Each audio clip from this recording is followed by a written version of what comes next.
بسم اللہ الرحمن الرحیم۔ بسم اللہ الرحمن الرحیم والصلاة والسلام علی اشرف الانبیاء والمرسلین اما بعد۔ آج کے سبق کی عبارت ہے وَلَوْ شَهِدَ ابْنَانِ أَنَّ الْأَبَ أَوْصَى إِلَى زَيْدٍ وَهُوَ يَدَّعِيهِ صَحَّتْ وَإِنْ أَنْكَرَ لَا، أي إن شهد أن الأب جعل زيدا وصيا في التركة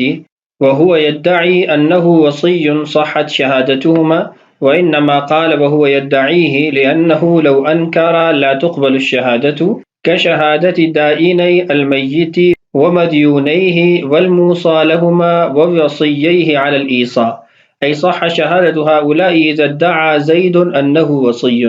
وإن شهد أن أباهما الغائب وكله بقبض دينه وادعى الوكيل أو جحد ردت، لأن القاضي لا يملك نصب الوكيل عن الغائب، فلو ثبت الوكالة يثبت بشهادتهما فلا يمكن ثبوتها بهما لمكان التهمة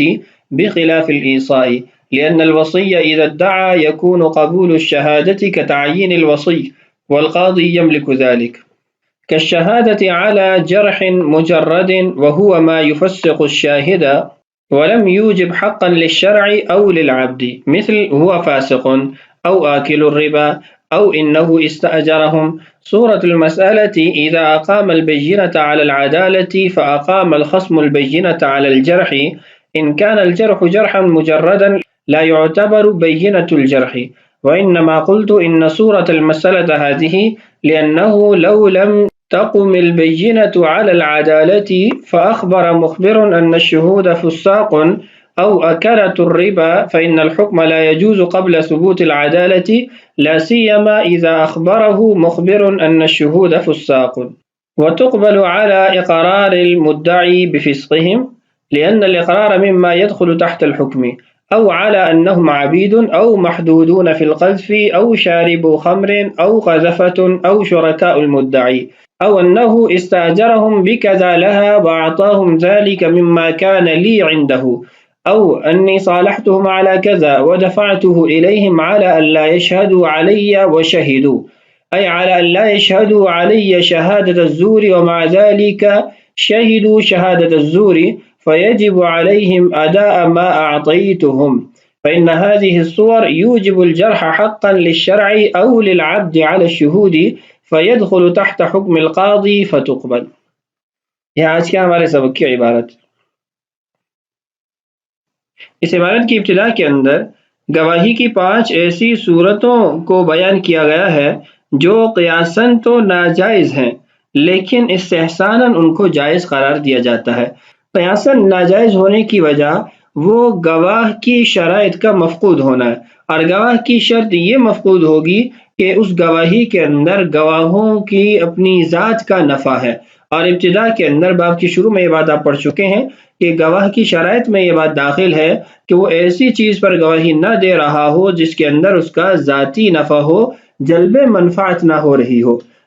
تو آنے والی 5 صورتوں میں آپ دیکھیں گے کہ وہاں جلب منفعت ہے، گواہوں کو فائدہ پہنچ رہا ہے، لیکن استحساناً وہاں پر اس گواہی کو جائز قرار دیا گیا ہے۔ تو ان 5 مسائل کو تفصیل سے سن لیجئے۔ پہلا مسئلہ یہ ہے کہ 2 بچے قاضی کی مجلس میں آتے ہیں اور کسی شخص کے بارے میں، مثلا زید کے بارے میں گواہی دیتے ہیں کہ اس کو ہمارے والد نے وصی بنایا ہے، اور وہ شخص بھی اس بات کا اقرار کرتا ہے اور اس پر راضی ہے کہ ہاں مجھے ان کے والد نے ان کے حق میں وصی بنایا ہے۔ دوسری صورت یہ ہے کہ 2 قرض خواہ شخص گواہی دیتے ہیں کہ میت نے فلاں شخص کو وصی بنایا ہے اور ہم نے اپنا قرض اس سے وصول کرنا ہے،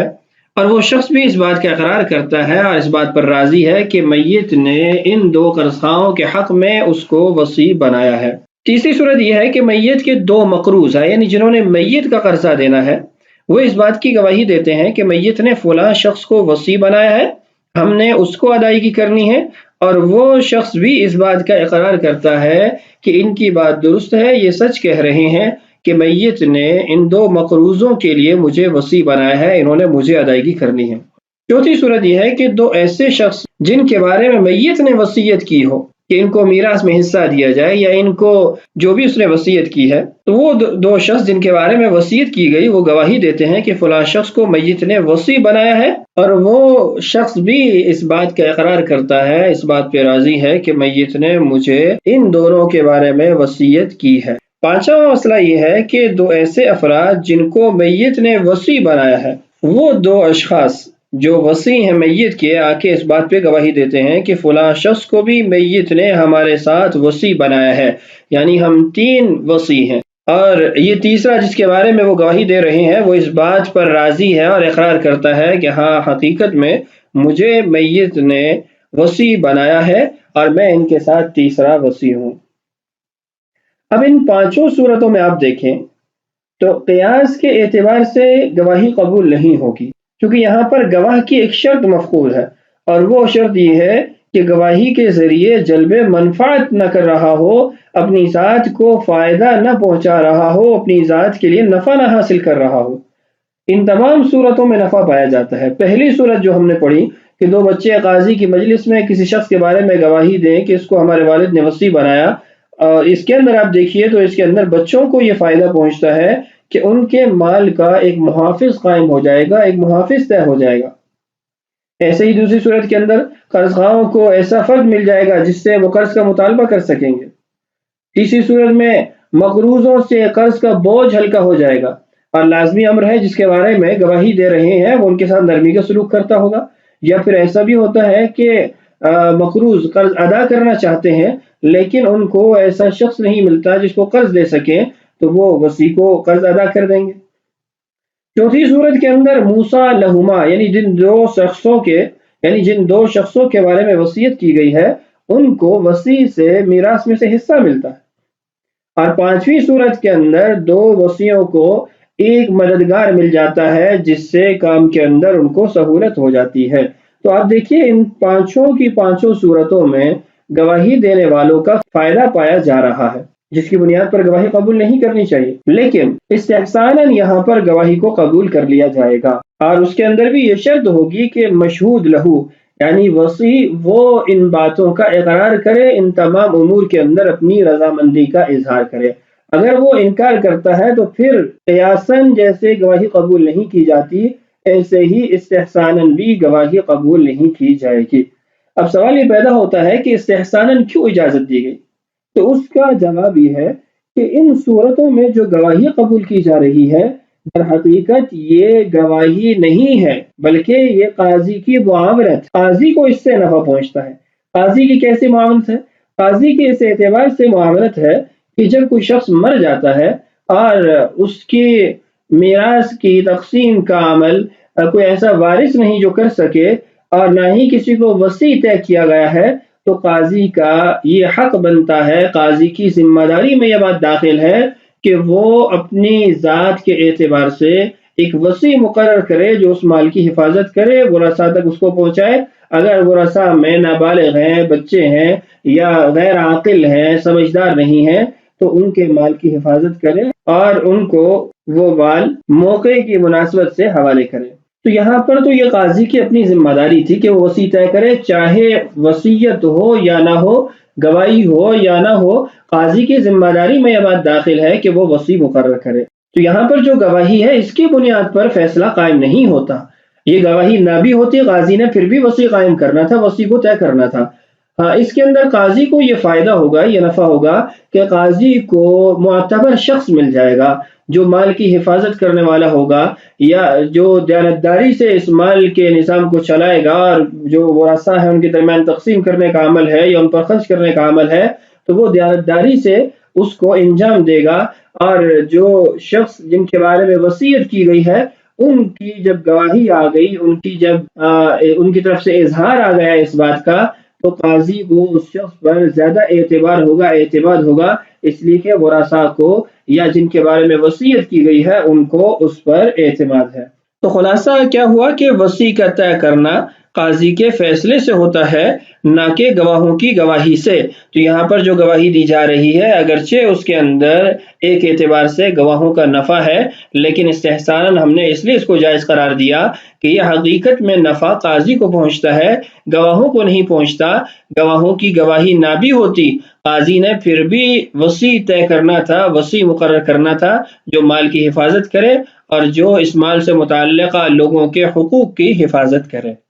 یہاں ایک اور بات بھی ذکر کرنا ضروری ہے کہ آپ نے ان تمام مسائل میں ایک قید سنی ہے، وہ قید یہ ہے کہ جس شخص کے بارے میں یعنی مشہود لہو وہ وصی ہونے کی گواہی دے رہے ہیں، وہ شخص بھی اس بات کا اقرار کر رہا ہو اور اس بات پر راضی ہو۔ اس قید لگانے کی وجہ یہ ہے کہ مشہود لہو اگر اس پر راضی نہیں ہے تو قاضی پھر اس کو وصی مقرر نہیں کرے گا، اس لیے کہ وصی مقرر کرنا ایک تبرعاً عمل ہے اور قاضی کسی پر جبراً یہ ذمہ داری نہیں ڈال سکتا، کسی کو زبردستی وصی نہیں بنا سکتا۔ اگر وہ ان کو زبردستی وصی بنائے گا تو اس کا مطلب یہ ہوگا کہ اس نے گواہی کے زور کی وجہ سے یا گواہی کی قوت کی وجہ سے، یا آپ یوں کہہ سکتے ہیں کہ گواہی کی بنیاد پر اس نے اس کو وصی مقرر کر دیا ہے۔ جب گواہی کی بنیاد پر وصی مقرر کرے گا تو گواہوں کا نفع ہے، تو گواہی مردود ہوگی، مقبول نہیں ہوگی، اور پھر وہ وصی بھی طے نہیں ہو سکیں گے۔ بہرحال خلاصہ یہ ہے کہ اس کا راضی ہونا، مقر ہونا بھی ضروری ہے۔ اگر وہ انکار کرتا ہے تو قاضی اس کو وصی طے نہیں کرے گا، کسی اور کو وصی مقرر کرے گا۔ یہاں تک عبارت کا ترجمہ کرتے ہیں۔ اس مسئلے کی جو اگلی جزی ہے اس کو پھر اس کے بعد انشاءاللہ پڑھتے ہیں۔ وَلَوْ شَهِدَ، اور اگر گواہی دیتے ہیں، ابنانی دو بچے، دو بیٹے، ان الابا کہ ان کے والد نے، اوصى الى زید زید کو وصیت کی ہے، یعنی زید کو وصی بنایا ہے، وهو يدعيه اور زید بھی اس بات کا اقرار کرتا ہے، اس بات پر راضی ہے، صحت تو یہ گواہی درست ہے۔ وَإِنْ أَنْكَرَ لَا، اور اگر وہ انکار کرتا ہے تو پھر یہ گواہی درست نہیں ہوگی، اس گواہی کی بنیاد پر اس کو وصی مقرر نہیں کیا جائے گا۔ ای مطلب یہ ہے ان شہد ان الابا جعل زیدا وصیا فی الترکۃ، مطلب یہ ہے کہ دو بچوں نے گواہی دی کہ ان کے والد نے زید کو ترکہ کے اندر وصی بنایا ہے، وہو یدعی انہ وصی، اور زید بھی دعویٰ کرتا ہے کہ وہ وصی ہے،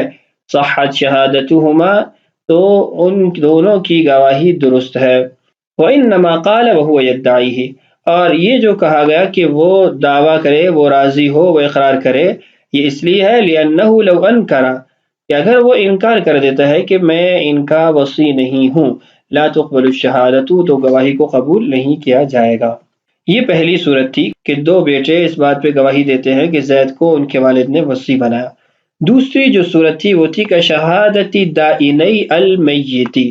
میت کے دو قرض خواہوں کا گواہی دینا کہ فلاں شخص کو میت نے وصی بنایا ہے، ومدیونیہ، یا دو مقروض گواہی دیتے ہیں کہ فلاں شخص کو میت نے وصی مقرر کیا ہے، والموصی لہما، یا پھر دو گواہ آ کے کہتے ہیں کہ میت نے ان دونوں کے بارے میں فلاں شخص کو وصیت کی ہے۔ پانچویں صورت ووصییہ، یا دو وصی آ کے کہتے ہیں کہ فلاں شخص کو وصی ہمارے ساتھ مقرر کیا گیا ہے، ای صح شہادت ہؤلاء، مطلب یہ ہے کہ ان سب کی گواہی درست ہوگی، اذا ادعى زید انہ وصی، جب زید نے یہ دعویٰ کیا کہ وہ وصی ہے، یہ لوگ درست بات کہہ رہے ہیں۔ تو یہ پانچ صورتیں ہیں جن کی وضاحت اور ان کے اندر جو گواہ کا نفع ہے وہ سارا تفصیلاً آپ پہلے سن چکے ہیں۔ اس کے بعد ایک اور مسئلہ ہے، وہ مسئلہ یہ ہے کہ اگر یہی سارے افراد وہ آ کے گواہی اس بات کی دیتے ہیں کہ فلاں شخص کو وکیل بنایا ہے، تو کیا ان دو افراد کی گواہی کی بنیاد پر قاضی فیصلہ کر دے گا؟ قاضی ان کی گواہی کو درست قرار دے گا یا ان لوگوں کی گواہی کو رد کیا جائے گا؟ فرماتے ہیں کہ اگر وکالت پر گواہی قائم کی جاتی ہے تو پھر وہ گواہی رد کی جائے گی۔ اس کی وجہ یہ ہے کہ قاضی کی ذمہ داریوں میں اور وظائف میں یہ بات تو شامل ہے کہ وہ وصی مقرر کرے، لیکن قاضی کی ذمہ داریوں میں یہ بات شامل نہیں ہے کہ وہ وکیل مقرر کرے۔ تو جب قاضی کو یہ اختیارات حاصل نہیں ہے کہ وہ وکیل مقرر کرے اپنی طرف سے، تو لازمی بات ہے کہ اس کو وکیل مقرر کرنے کے لیے اور وکیل کے دعویٰ کے ثبوت کے لیے گواہیوں کی ضرورت ہوگی۔ تو جب گواہ آ کر گواہی دیں گے کہ فلاں شخص کو ہمارے حق میں وکیل بنایا گیا ہے، تو یہاں پر وہ جو گواہی دے رہے ہیں وہ اپنے ذاتی نفع کے لیے دے رہے ہیں، اور ذاتی نفع کے لیے گواہی دینا یہ گواہی کی شرائط کے خلاف ہے، تو اس لیے اس گواہی کو رد کر دیا جائے گا۔ یہاں قیاساً جیسے پہلے گواہی قبول نہیں کی جا رہی تھی، یہاں پر بھی نہیں کی جائے گی، اور ایسے ہی پہلے تو استحسان قبول کر لی گئی تھی، اس لیے کہ استحسان کی دلیل موجود تھی کہ قاضی کو وصی مقرر کرنے کا حق حاصل ہوتا ہے، گواہی نہ بھی ہوتی تو وہ وصی مقرر کر سکتا تھا۔ لیکن یہاں پر وکالت کا مسئلہ ہے، تو وکالت کے اندر قاضی وکیل کو اپنی ذات کی طرف سے مقرر نہیں کر سکتا، طے نہیں کر سکتا۔ تو یہ فرق بھی ہے دونوں صورتوں میں۔ آپ ان مسائل کو یہ بھی عنوان دے سکتے ہیں، الفرق بین الوصیت والوکالت من حیث الشہادت علیہما، کہ وصیت اور وکالت کے باب کے اندر گواہی کے درمیان فرق، اور اس صورت کے اندر جب گواہوں کو نفع مل رہا ہو، والشاہدان یجلبان المنفعۃ لنفسہما۔ اس عبارت کا ترجمہ کر لیتے ہیں، وَإِن شَهِدَا، اگر وہ دو گواہی دیتے ہیں، أَنَّ أَبَاهُمَا الْغَائِبُ، یعنی دو بیٹے گواہی دیتے ہیں کہ ان دونوں کے والد نے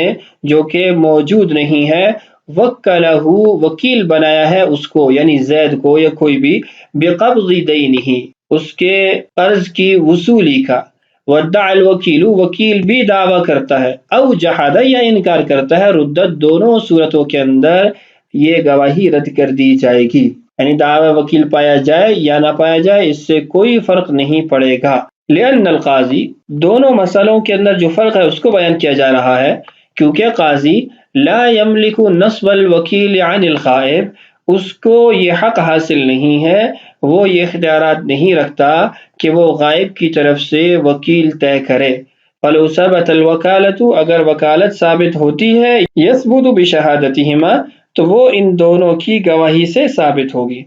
فلا يمكن ثبوتها بهما، اور ان دونوں کی گواہی کے ذریعے وکالت کو ثابت کرنا ممکن نہیں ہے، لمکان التہمتی، یہاں پر تہمت پائی جا رہی ہے، اور وہ تہمت ذاتی نفع ہے، جلب منفعت ہے۔ بخلاف الایصاء، برخلاف وصی بنانے کے مسئلے کے جو پہلے ہم پڑھ چکے ہیں، لأن الوصی، کیونکہ وصی اذا ادعا، جب وہ دعویٰ کرتا ہے، یکون قبول الشہادت کتعیین الوصی، تو اس کی جو گواہی قبول کی جاتی ہے وہ وصی طے کرنے کی طرح ہوتی ہے، یعنی قاضی جیسے خود وصی کو طے کر رہا ہے۔ والقاضی یملک ذلک، اور قاضی کے اختیارات میں یہ بات داخل ہے کہ وہ وصی مقرر کر سکتا ہے۔ یہاں تک اس ویڈیو کے اندر ہم نے مسئلہ سمجھ لیا، جو بقیہ مسئلہ ہے جس کی بات ہم پڑھ چکے ہیں، انشاءاللہ آنے والی ویڈیو کے اندر اس کو پڑھتے ہیں۔ اللہ تعالیٰ سے دعا ہے اللہ تعالیٰ ہمارے لیے اسباق کی تکمیل آسان فرمائے، اللہ تعالیٰ ہم سب کا حامی و ناصر ہو۔ السلام علیکم ورحمۃ اللہ وبرکاتہ۔